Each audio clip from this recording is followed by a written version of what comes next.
on this edition of In the Life. A look at Gay Politics 96. The issues. I know what it's like to be scapegoated. The humor. The music. The past and the future. All up next on In the Life, America's information line on gay and lesbian issues and culture.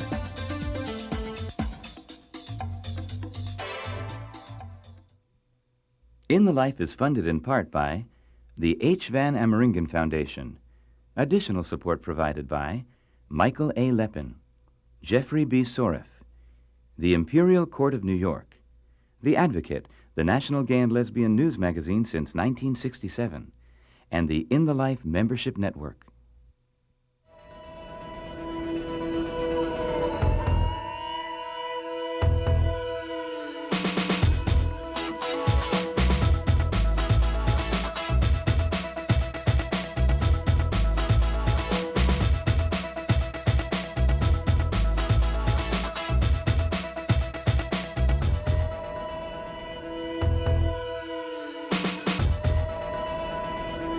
Welcome to In the Life. I'm Katherine Linton. This fall, politics is everywhere. But with all of the political commentary and coverage that's out there, it seems that gay and lesbian issues, more often than not, get marginalized or simplified or just plain misunderstood. That's why we've devoted this edition of In the Life to gay politics, from the left, from the right, and of course, from the middle. We begin by taking you back to San Diego for a perspective on the Republican convention you probably didn't see. It was there that a rift between gay conservatives and gay progressives took center stage and showed how complicated and contentious community politics can be. Good afternoon. My name is Rich Taffel, and I'm the Executive Director of the Log Cabin Republicans. What I say to you is the Trojan horse is at the gate. We're here. We're in the tent. Does the RNC hear us? Probably not. But will we be discouraged? No way! When lesbians and gays descended upon San Diego, home to the Republican convention, many were here to protest, but others were here to create change from the inside. The conservative gay organization, the Log Cabin Republicans, came here to advance gay civil rights within the Republican Party, while the progressive San Diego-based coalition, Voices 96, was here to challenge Republican policies. Both groups are concerned about the influence of the radical right on national politics. I think what's most significant is that this year the gay and lesbian community has organized like it never has before at a national political convention. We've been working for over a year now to not only mobilize locally, but to outreach to all the national groups which we knew would be in town to want to have a presence for the GOP convention. As their overall strategy, Voices 96 planned a week of demonstrations and established this media center where they used the press to get their message out. This is it. This is the media center, and this is the first day. It's really, really jumping. You know, the Human Rights Campaign is here, the NGLTF is here, Donna Redwing just arrived from GLAAD, and the whole space is really alive. And you can see it's kind of a who's who of the movement. Everyone's really come together to make this thing work this week at the convention. The main political goal of Voices 96 was to work in coalition with many progressive groups.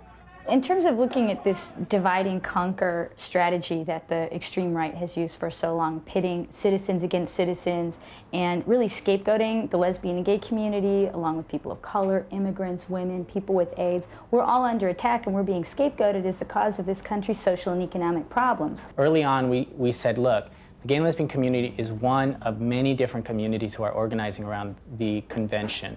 There's the Chicano community, women's groups, choice groups, immigrant rights groups, et cetera, et cetera. As someone who is many things that is a threat, a quote-unquote threat to this country, as a queer person, as a person of color, and as someone who's HIV positive, I know what it's like to be scapegoated for this country's problems. And we also positioned ourselves to focus on the right-wing control of the Republican Party, that there were Republicans of conscience who also did not accept the Ralph Reeds and the Pat Buchanans that were controlling their party. The Log Cabin Republicans were busy working on the inside. For the first time ever, they had 3 openly gay delegates on the floor, and the Republican Party wanted their endorsement of Bob Dole for president. For the first time ever in the history of the Republican Party, the Dole campaign issued a statement yesterday saying they want the endorsement of log cabin Republicans. We're one of the groups that indicates to the rest of the country that the Republican Party is an inclusive party. I can't underestimate how many independents and moderates are looking to see what log cabin does. This convention is dominated by social conservatives. You know, they're coming out of the woodworks. It's their convention. Without us here, the gay and lesbian community would really have no voice inside. And for the first time, we're really having a voice because we, Log Cabin, for the first time, is really organized at the national level. Also, I think it's important to stress in this environment, and something I probably don't stress enough, is we're Republicans. We are Republicans. We would like to be able to endorse our nominee. We agree on 95% of everything with our candidate. And when it comes to this issue, it's a new issue for all Americans. And we're in an education process, but we cannot educate from the outside. We have to educate from the inside. This is an important time for each of us to be here. With the rise of the radical right, educating from the inside isn't easy.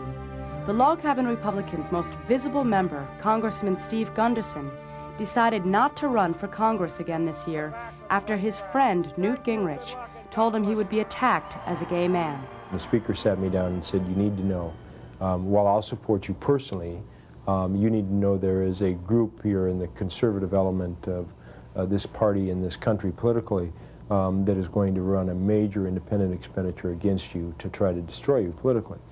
Maybe this is the way it was supposed to happen. Maybe we needed to have a visible, well-known Republican who all of a sudden is a person who goes around this country and says, okay folks, nobody debates that I'm competent.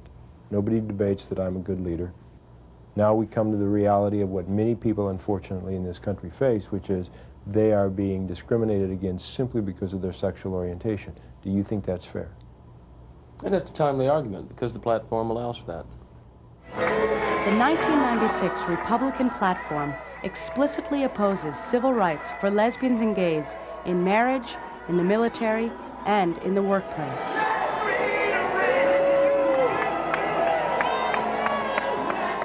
The platform is wonderful. It's the most conservative platform in many years. All the ideas and issues we raised in the campaign got a hearing, and many of them are reflected in that platform. I think that what's happened is that you started in '92 with Buchanan laying out the agenda, and he laid out, you know, this completely scapegoating, cultural war kind of agenda, and then it became incorporated right into the Republican agenda. What's important at this convention is what Bob Dole thinks and what Bob Dole's vision is for America.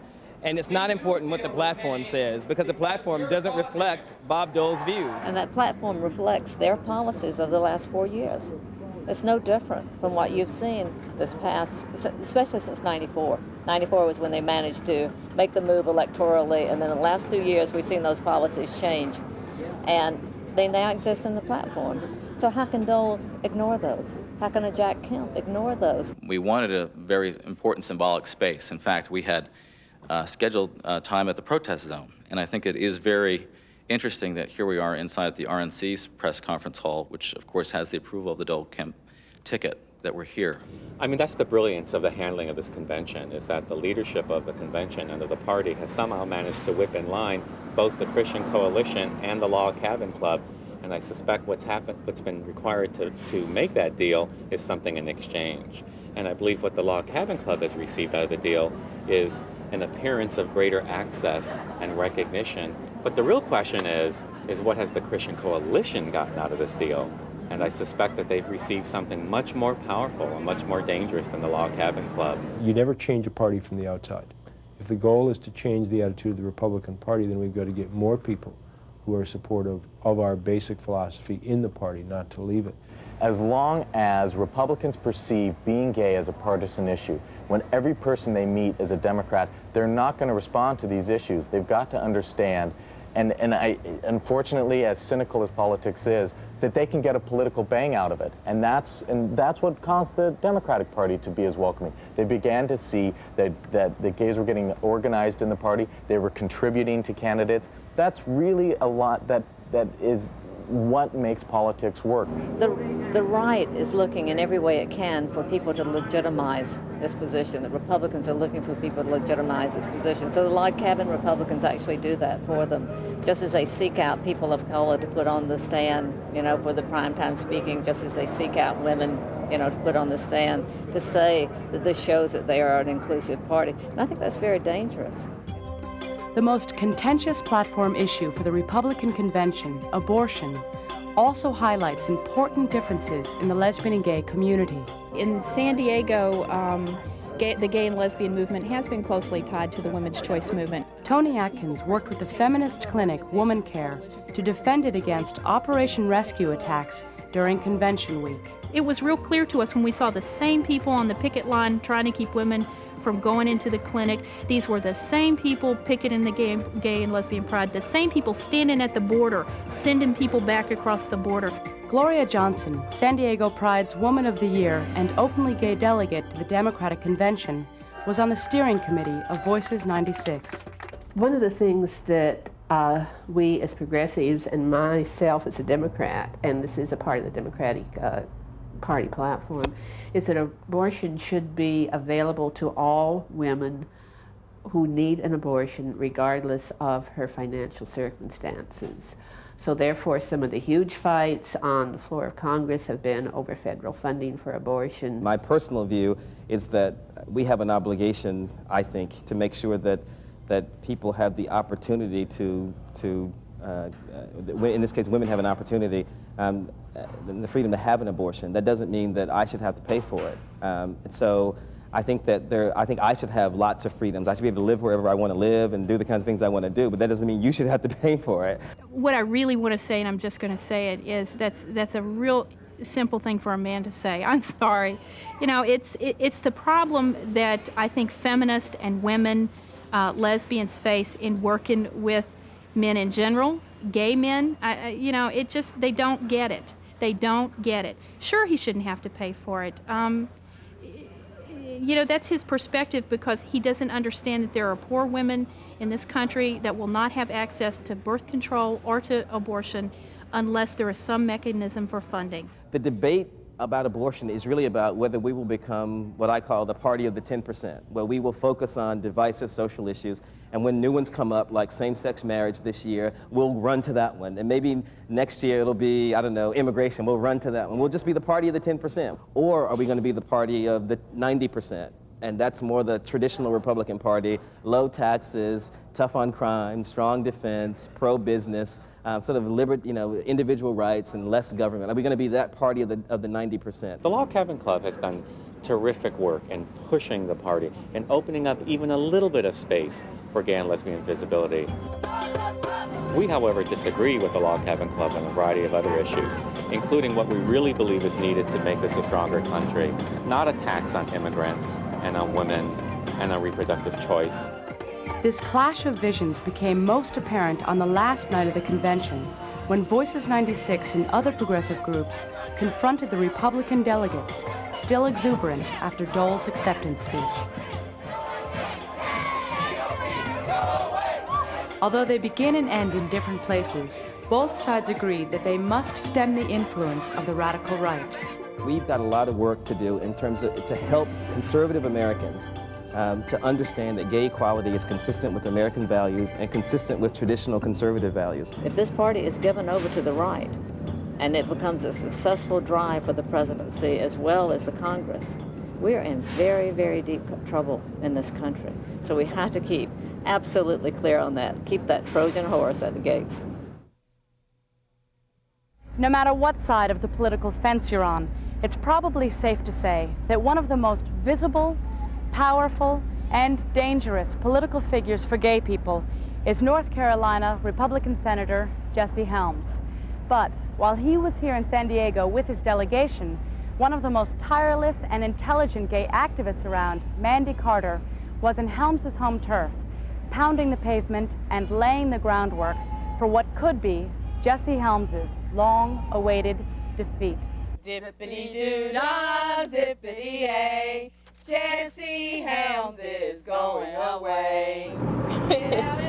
We're heading to beautiful Asheville up in the mountains of North Carolina, And actually, this is a second of our series of volunteer orientation meetings. Mobilization 96 basically is part 2 of the work that we started back in 1990. Well, every 6 years in North Carolina, we get the chance to have a crusade against evil. And every now and then, it's a crusade of good against evil, which it is this year. And we had committed that if Helms ran again in 96, and we all knew Harvey was going to run again and win, that we would be back for part 2 for some unfinished business. This year, we have a chance not only to get this kind of dinosaur out, When she was hugging and kissing in that homosexual parade a year ago in San Francisco. but to get a very decent African American into the Senate. This time we feel like it's doable, like it can actually happen. Helms only won by 100,000 votes, which is 2% or something, and if we get out, we are that 2%. And we want to make sure people know in North Carolina that we're here, and we're here after November 5th. Been here and we'll be here.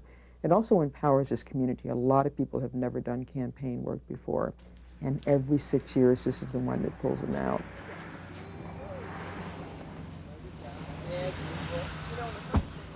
Out here at Eastern Carolina, which is traditionally tobacco farms and tourists, and you're going out to the beach, he picked up a substantial number of counties there, and that traditionally is Helms country, which means, bottom line, he's eating into Jesse Helms' base, which is rural North Carolina. And the lesson we learned from 1990, do not give away rural Carolina. He's got to be in there. Let Jesse Helms run, and people, rural people, come out of the woodwork to vote for him. They're afraid, number one, of change, and they feel that gays and guns are the number one issue. I'm going to vote against gays. We've got to get them out of the picture, and by God, I'm keeping my gun. What does this election mean to you? And what would a victory mean? And why are we doing this work? I mean, part of it is I want to see Jesse defeated. I don't want to see Jesse aged out or deaded out. You know, I don't want to see him die in office or something. I mean, well, maybe. We do not want Jesse Helms to die out of office. We want him to be voted out of office by North Carolinians. Right. We have been presented a major opportunity because of Harvey Gantt. It puts us at the table with a lot of different multi-issue, multi-racial folks. African Americans, Native Americans, Hispanic, gay people, working for the same cause, defeat Helms, elect Gantt. I'm in for the long haul. And this is the race that I think we get to do that. I cannot tell you how excited I am. I've been talking in the black community, talking in the gay community, environmental education. Everyone's out there saying this is the time that we make this happen.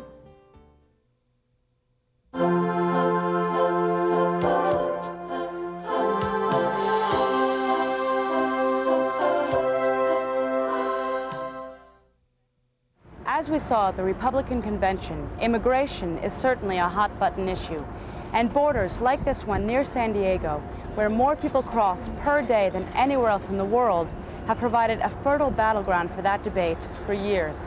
And now, a relatively new issue playing out here in California and across the nation is gay marriage, and whether or not individual states should legally recognize them. Imagine then trying to fight both of these battles, immigration and gay marriage, at the same time. As correspondent Tanya Barfield reports, for some gay couples, these two issues form a critical crossroad.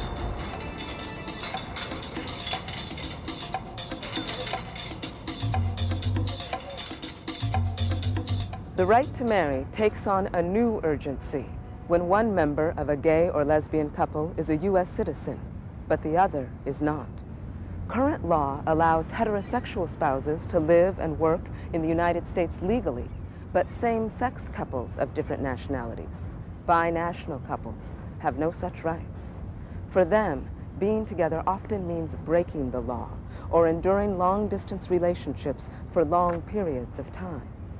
That's why, for these couples and their advocates, simply being allowed to be with the person you love may be the single most compelling reason to fight for the right to marry. Many couples, fearing reprisals from the Immigration Service, were not willing to speak to End the Life on camera. Dennis Lucarelli, whose lover is Japanese, explains. This is a picture of Cooney and I'm holding my hand over it because although he visits the country perfectly legally, I just don't want to cause any problems for us with the immigration authorities or for him back in Japan. But basically, we would like to be able to remove my hand from this picture and get married just like anyone else would do if they met their sweetheart in a foreign country. Dennis gets to spend only a few months each year with Cooney. There are a lot of things that we didn't get to do, a lot of ways in which I will only know him if he comes to live here or if I go back and live there for a while. We went through all of that and we got to know each other and we love each other, but we've missed out on a lot. Levi Soloway is the national coordinator of the Lesbian and Gay Immigration Rights Task Force, a grassroots organization whose purpose is to challenge U.S. laws that discriminate against gays and lesbians. The reason these couples are fighting for the right to marry may be obvious to some. It is because without being able to marry, they are treated like perfect strangers to each other under U.S. immigration law. Current law seeks to reunite heterosexual families by allowing an American to petition his or her spouse or fiancé from another country to live and work in the U.S. legally. But a gay or lesbian American who falls in love with a foreign national can beg and plead their elected representatives and the Immigration Service, even a U.S. embassy, to allow their foreign national partner to come to this country. But they will not be treated any differently than any other two strangers. Most foreign partners end up remaining in the U.S. illegally. This can put a lot of strain on a relationship. One person really has all the power and the other person lives a marginal existence, maybe perhaps without a bank account, without any identification, really a non-person, relying primarily on their partner for support and for status. In that way, in that most pernicious way, the law slowly tears apart relationships. One couple that has managed to stay together for more than 25 years is Tony Sullivan, an Australian, and Richard Adams, a naturalized U.S. citizen.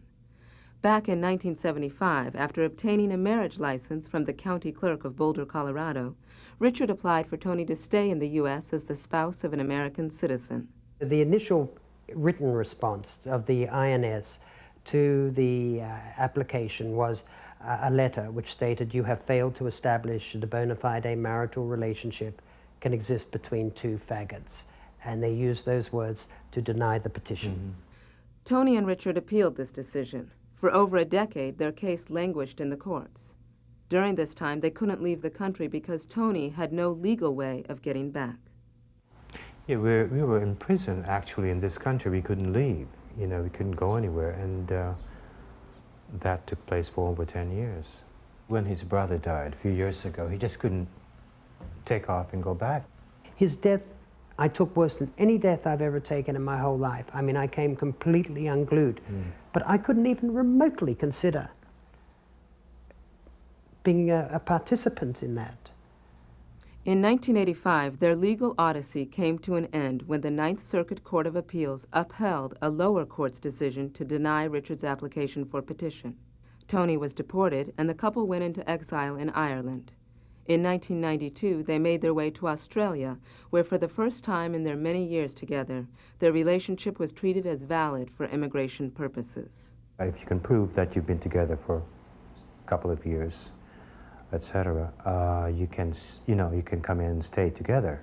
Although Australia treated them well, and it was difficult for Tony to come back legally, they felt the need to return to the U.S. It was not our home. Our home is the United States of America. And so that's why we had to come back. We had to come back to our home, our family, the people who make our life meaningful. Even as many binational couples lobby for equal marriage rights, the Defense of Marriage Act, or DOMA, if passed into law, will effectively invalidate all future same-sex marriages for federal law purposes, including immigration.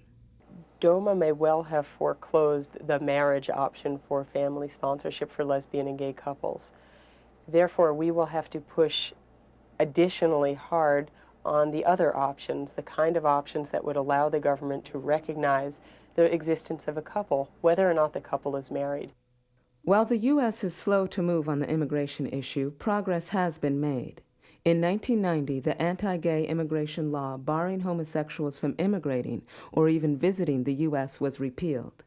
And in 1994, a spokesman for the INS said that the agency may consider sponsorship for same-sex couples case by case. Quote, If it's a legal marriage in the state, our attorneys might have to take a look and issue an opinion. Because of education and because of the results of activism, there is something in the atmosphere of immigration that seems to be changing. Most recently, a judge in Los Angeles, an immigration judge, granted suspension of deportation to a Mexican. Great weight was given to the fact that she has been involved for a long time with a U.S. citizen lesbian partner. The xenophobia behind anti-immigrant movement, Prop 187, welfare reforms that attack legal immigrants, all of that xenophobia is coming from the same place that much of the homophobic legislation comes from. Fighting homophobic legislators and fighting xenophobic legislators is often exactly the same struggle. And this is made extremely vivid when you take into account the concerns of gay and lesbian immigrants, where those two issues mesh so well. Legal marriage is the vehicle which is used to deny us our human rights as couples. So the issue has to be changed. Until society provides an alternative to legal marriage, not only for gay and lesbian people, but for non-gay and lesbian people, then the doors of legal marriage must be open to all of us.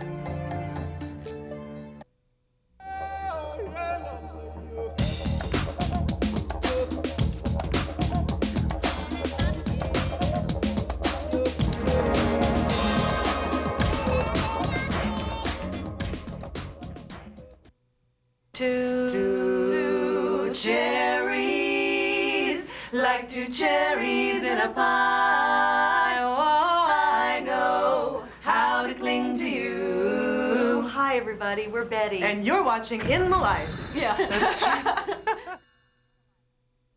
Still to come on In the Life, a trip to Tampa for the largest ever gathering of lesbian and gay choruses, and two heartwarming stories that were decades in the making. A visit with 88-year-old Gean Harwood and 81-year-old Peter Worth. But first. Since courageous court jesters first started making fun of their rulers, risking life and limb for the sake of a good laugh, the world of politics has been rich fodder for humor. In the 90s, we've seen an explosion of queer comedians. So many that at a recent International Comedy Festival in Montreal, an entire night was devoted to gay and lesbian performers. In the Life traveled there with one of comedy's best, Suzanne Westenhoefer.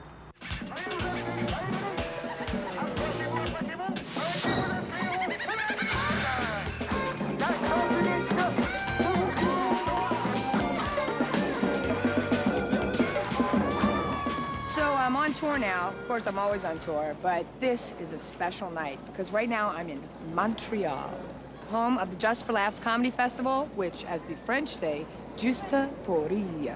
Okay, I know that was really terrible, but just for laughs, let's go with that. Anyway, the Just for Laughs Comedy Festival happens every July. It's 2 weeks of comics, performances, improv, stand-up, fabulous, ridiculous, amazing comedians, some of the best people you've ever seen.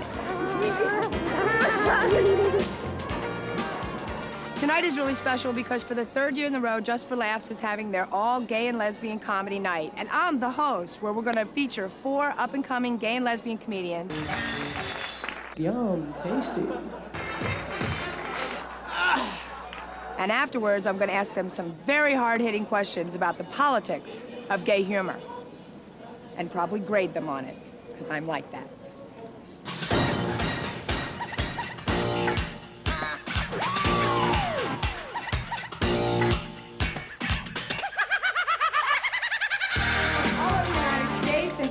On America's Most Wanted, please welcome the adorable Sabrina Matthews.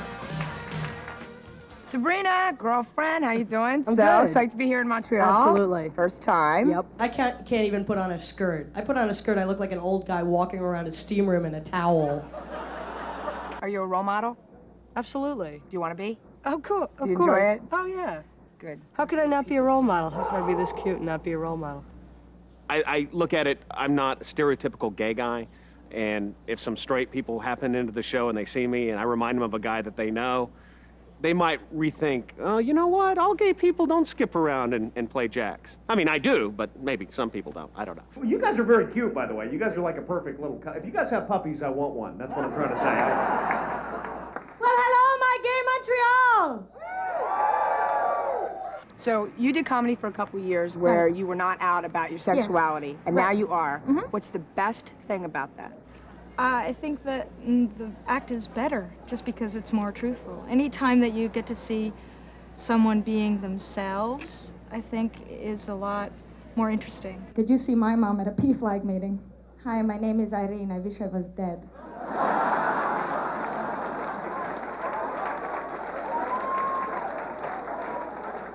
She'd be no help on the phone lines. Give up, it's only gonna get worse. So coming out just gave you extra material. Oh yeah, it was perfect. Fabulous. If you're considering being gay and you're a comedian, I say, do it because it'll give you an extra 10 minutes. Oh, easy, yeah. If you ever travel on an airplane, always wear your freedom rings. Okay, because I don't know if you know this, but a lot of the guys who work as flight attendants, yeah, they're gay. I know. Wow. Quelle surprise. And so, right. I mean, and so I wear them always when I fly, and it's just so cool because they're coming down the aisle with their little cart, and they're like, peanuts, peanuts, peanuts. Love your necklace. Extra peanuts for you. Do you think being out is a political thing? Yeah. I think visibility is political. I think, okay, look, don't forget that I'm funny and I'm smart and I'm really pretty cool, but I'm a dyke, don't forget that. It's very important. I got really nervous. I remember standing outside of a club and being like, well, they're gonna know I'm a big dyke. Maybe they're not gonna laugh at my jokes. Maybe I should have written some straight material. So I actually wrote a straight joke. I'll do that for you this evening. So I was talking to my boyfriend today. That's the whole joke. There's no punchline. Jason Stewart, this is your first time at Montreal, but you have been around. I mean, you've been an actor. So, for those of you who don't know me, I came out 3 years ago on the Geraldo show, and then he kissed me at the end of the show. Jealous. The minute I walk on stage, the minute an article is put in a paper, the minute I speak, I'm a political message. But I think all comics are in one shape or form. Straight people are always saying that we're trying to recruit them, that we're recruiters. Ooh. I just want to know one thing. What would be the selling point? We have no rights and everyone hates us. Please come along, join us.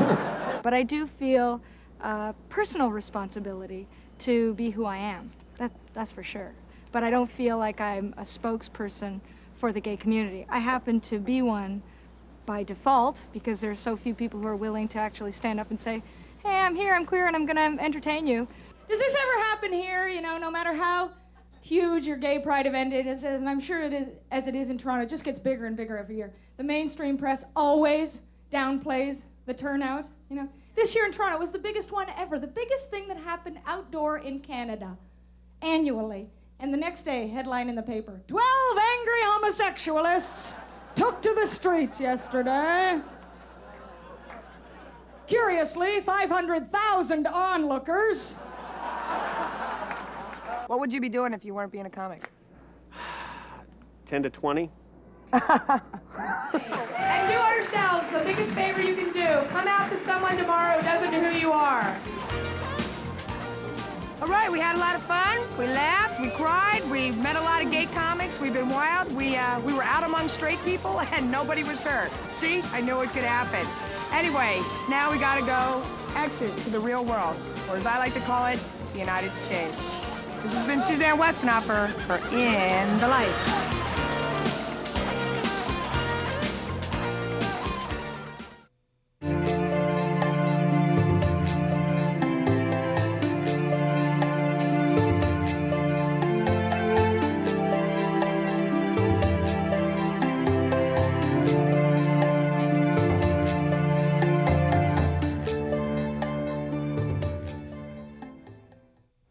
The ongoing struggle for equal rights, whether it's on a comedy stage or in a voting booth or in a wedding chapel, can take many forms.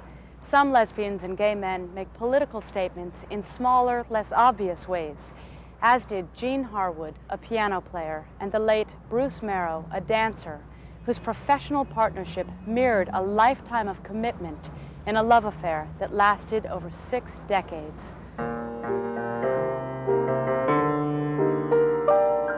These men were together for 60 years. It's just impossible to believe, having met in 1929.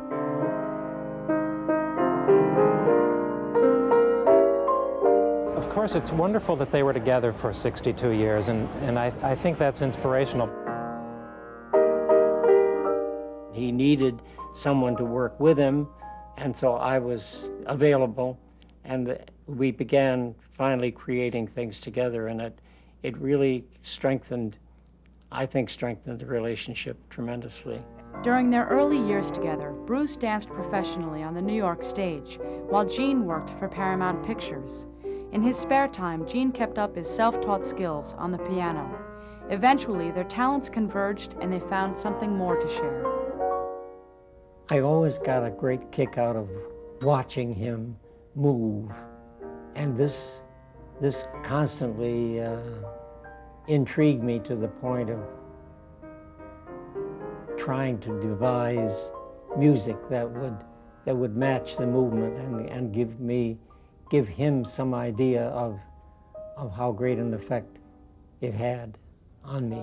Gean continues to play and compose music on his baby grand. In 1995, he recorded some of his original songs onto CD, titled Music of the Two Oldest Gay Men in America, which is also the title of his soon-to-be-published autobiography about his life with Bruce, a book that inspired yet another project. I had just gotten to know Gean Harwood, and he asked me to read the manuscript of his autobiography. And I did, and it seemed like the answer to my need to come up with an idea for the New York City Gay Men's Chorus. Composer Tom Wilson Weinberg turned their life story into a mini-musical. Entitled 60 Years with Bruce and Gean, it was commissioned and performed by the New York City Gay Men's Chorus.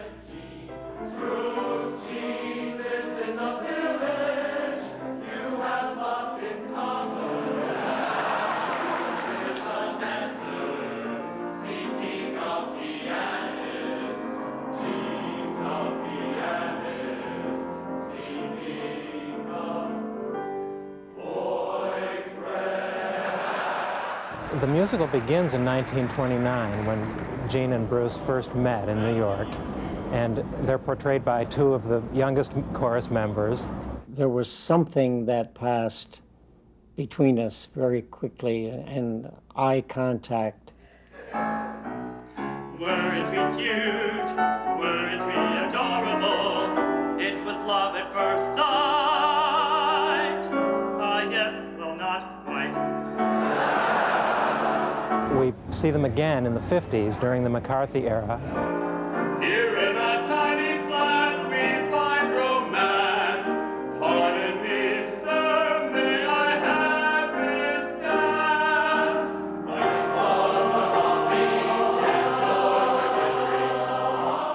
After a 1982 Village Voice article outed them with photographs of their 50th anniversary party, Bruce and Gean became celebrities. Media interviews and accolades quickly followed. In 1985, we had another honor bestowed upon us when we were invited to be Grand Marshals of the Gay Pride Parade. This year's Grand Marshals are Bruce Mero and Gean Harwood. Play to the crowd, smiling and waving. We could get used to this way of behaving. No more insults or sneering. Look at the crowd, they're cheering. In 1985, Bruce began to show signs of deterioration in his mental faculties. What's your name? Where are we going? Is this a game? I should be knowing. Gean Harwood's life partner, Bruce Mero, was diagnosed with Alzheimer's disease. He died in 1995 at the age of 84. I like to stress the point that this was really a validated love, and that I think that our story will help to make people aware that such a thing can happen. Sharing a dance with you.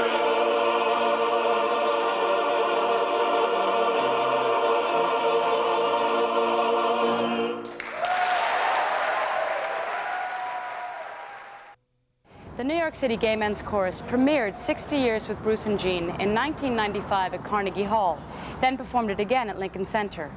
This year, they brought that moving story to an international audience here at the Performing Arts Center in Tampa, Florida. But unlike their previous performance in New York, the New York City Gay Men's Chorus is but one of nearly 100 choral groups from around the world, gathered here for Gala Festival V.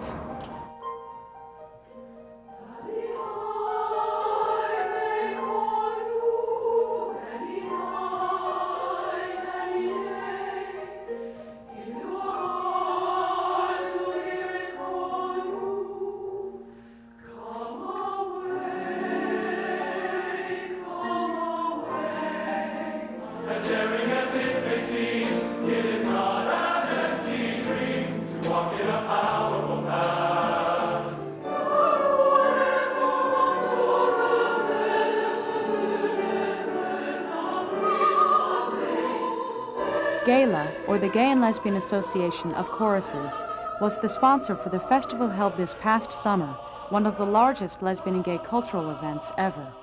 We have choruses here from Germany, from France, from England, Great Britain, and representatives from the Netherlands, Australia, and several other countries, and of course many, many from across the United States. It's an 8-day performance festival, and we have over 190 performances scheduled during the course of the week. The start of the festival coincided with Tampa's Gay and Lesbian Pride March, which doubled last year's 5,000 marchers to over 10,000 people this year because of the Gala event. The marchers filed into the convention center for Gala's opening ceremonies and were greeted by its master of ceremonies, Harvey Firestein. I don't know, what can I say? Like teased blonde hair in a Dallas mall, I rise. I like working with the choruses, I really do. I've worked with several of the choruses now, and I always have a really good time with the guys and gals, and so when they asked me to be here, I said, okay, what do you want me to do? One of Harvey's duties was to introduce one of his personal heroes and the evening's keynote speaker. Ladies and gentlemen, Maya Angelou. When I get to be a composer, I'm going to put everybody in my music. And I'm going to sing everybody out of my mouth natural, like dew. Thank you. The crowd also heard from performers Romanofsky and Phillips and the rock trio Betty.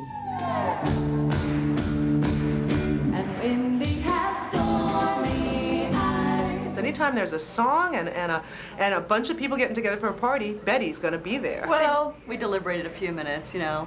First, they had to really sweeten the pie as far as I was concerned. Above the clouds, above the clouds.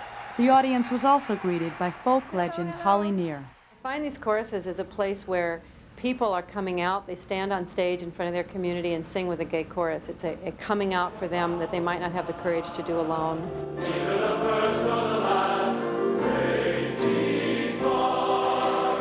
A letter was even read to the convention delegates, addressed from the White House. Perform. Best wishes for a memorable festival and every future success. President Bill Clinton. Thank you all. For participants and even local politicians and businesses, this festival was more than memorable. It was remarkable. We have street banners all down the main drag in Tampa that say the Gay Men's Chorus of Los Angeles or the Lesbian and Gay Chorus of Washington, D.C. on them. We have had tremendous coverage of this festival in the local newspapers. It's also helped us portray gay men and lesbians in a very positive way. This convention is the largest convention of any type in the history of Tampa. And the economists say that these people here during these 8 days will spend at least $20 million in the local economy. And I think that is a turning point because when you really make business understand that there's nothing to fear and that it's actually good business. Given the size and success of this event, it's hard to imagine controversy. But the road that brought Gala V to this conservative town was rocky and long. Shortly after we decided that we wanted to come to Tampa, in 1992, the city repealed its human rights ordinance, which included a clause protecting people from discrimination on the basis of sexual orientation. When that repeal occurred, there was great turmoil in Gala. people thought we shouldn't come to Tampa. When we lost our ordinance, Mayor Sandy Friedman sent a letter to all of the choruses asking them to come.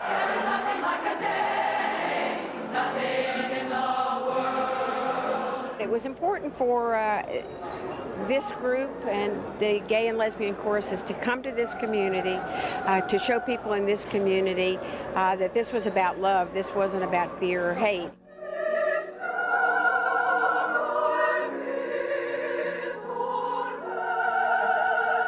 The repeal of that human rights ordinance was eventually struck down, and Tampa was destined to hear the voices of Gala V.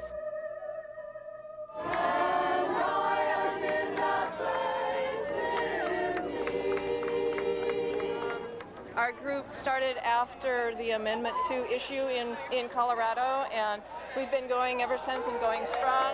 And like Colorado, which has struggled with issues of gay rights and equality, Tampa was not without its protesters to the parade and to the Gala Festival.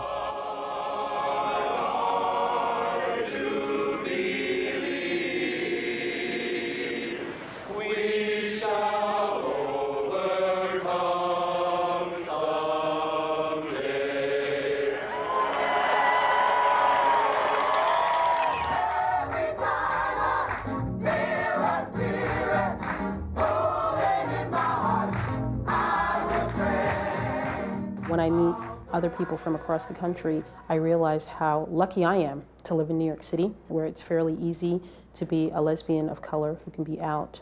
And I'll meet people from Portland, Oregon, where it's not easy, and where they found the best way for them to get together is to come together maybe one night a week and sing. And it's very powerful for them, and that becomes their political statement. The one thing that's been wonderful is we've gone on tour with Portland Lesbian Choir and the Portland Gay Men's Chorus around to the small towns in Oregon during the Measure 9 and the Measure 13. We've been able to sing in small communities, and I think that's really important. Tonight, sleeping on a midnight lake. I support anytime that gays and lesbians get together to celebrate, because we don't celebrate enough. We protest a lot. We have a lot of time to do political things, and we don't celebrate our lives enough. So anytime we can get together and celebrate our lives, you got me there. We're gonna make it after all. Once you have found her,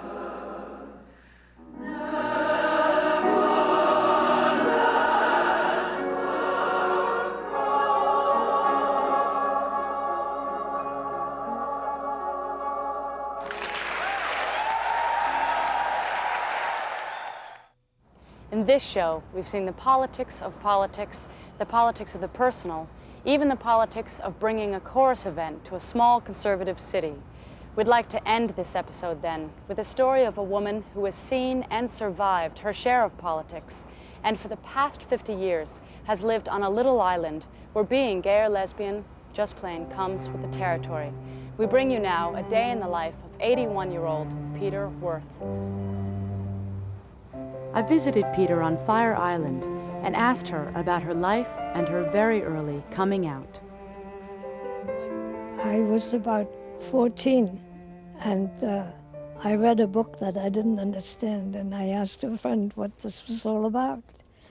And she told me there are women who love women instead of men. And we figured out that must be the case with me. How did you know at 14, like what made you feel different? Well, I always wanted to dress a little differently. You know, I like ties and stuff like that. And, but otherwise, I always had crushes on women.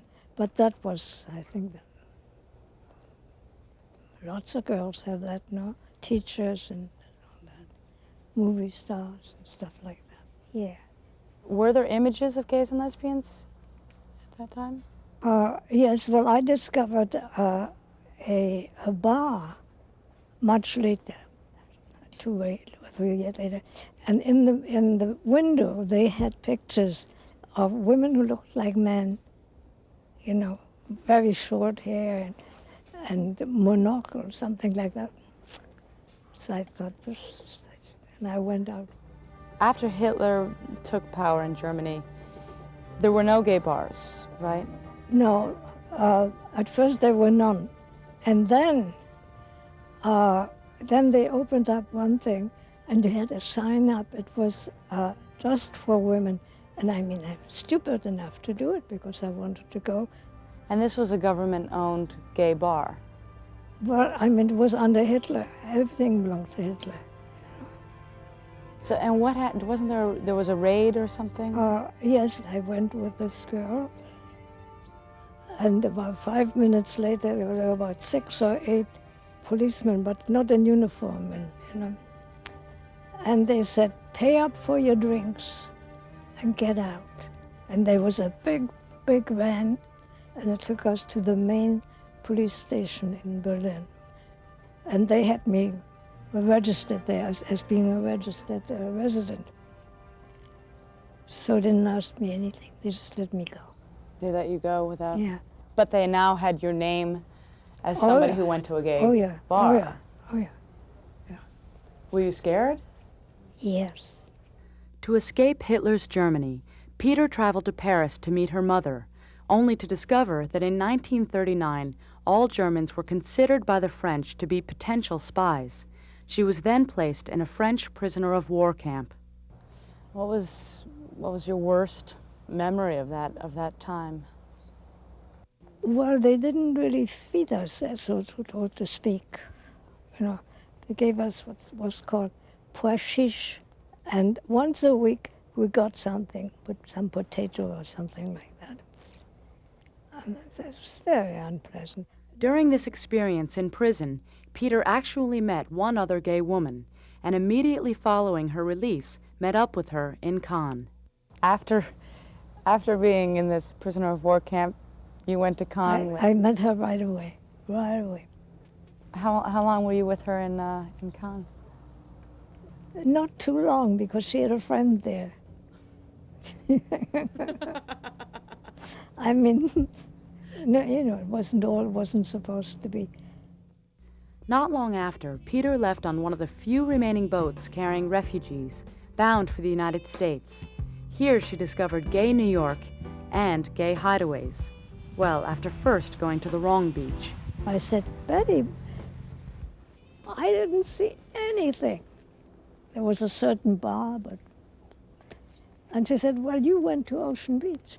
And I said, yes, you said that's where I should go. And she said, well, I went to Cherry Grove.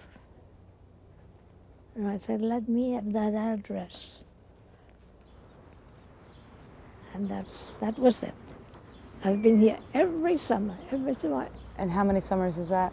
The first time I was here was 46. So you've been here 50 years? Yes, because it was 46 since 90. Happy anniversary. Thank you.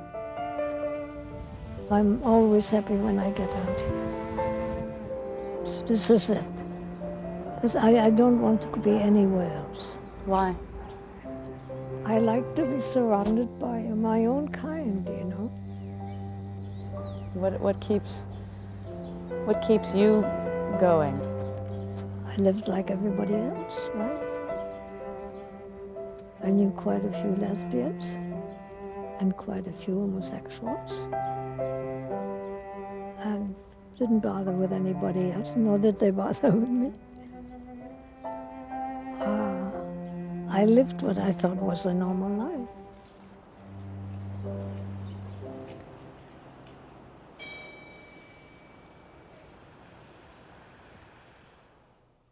From all of us at In the Life, thank you for watching, and we'll see you next time.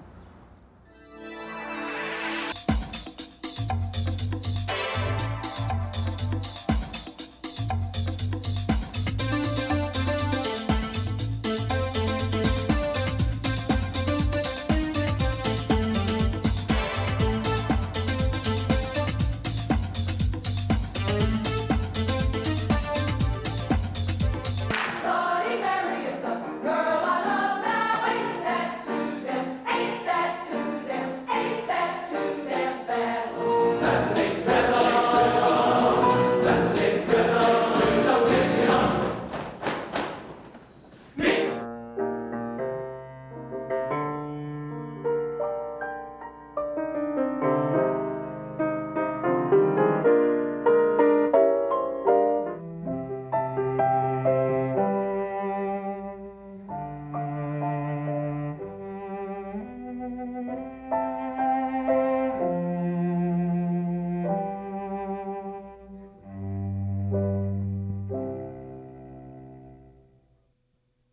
In the Life is funded in part by the H. Van Ameringen Foundation. Additional support provided by Michael A. Lepin, Jeffrey B. Soref, the Imperial Court of New York, The Advocate, the national gay and lesbian news magazine since 1967, and the In the Life Membership Network.